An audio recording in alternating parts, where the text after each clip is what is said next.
পানি পানি নিন। বাবু আমাকে এক গ্লাস পানি দাও। এই ভিডিওটাকে লক্ষ্য করুন। একজন দেশের প্রধান আসলে এমন উদার মনের মানুষ হওয়াই প্রয়োজন। যে দেশের প্রধান এত উদার মনের মানুষ, সেই দেশে কখনো অভাব অনাটন, কখনো না খেয়ে মরতে হয় না কাউকে, কখনো কোনো শিশু দিয়ে কখনো ইনকাম সোর্স বের করতে হয় না, কখনো শিশু শ্রম দিতে হয় না, কখনো একজন বিধবা মা চিন্তায় বসে থাকতে হয় না যে তার আগামীকালকে খাবারটা কে জুগিয়ে দেবে। তার জন্য একজন প্রতিষ্ঠিত দেশের প্রধান হওয়া উচিত, অবশ্যই প্রতিটা বিষয় খেয়াল রাখবেন।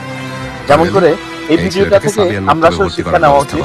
একটা শিশু সে 5 বছর 6 বছর বয়সে কেন রাস্তায় নেমে এসে সে কর্ম করতেছে, অবশ্যই তার পেটে খিদা, তার পরিবার দেখার মতো মানুষ নেই।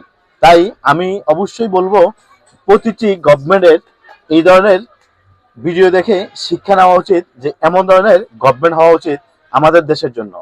তাহলে আমাদের দেশ একটা সময় অনেক সুন্দর হবে, অনেক সুশৃঙ্খল হবে, আমাদের দেশের জন্য মঙ্গল হবে, দেশের জন্য মঙ্গল হবে।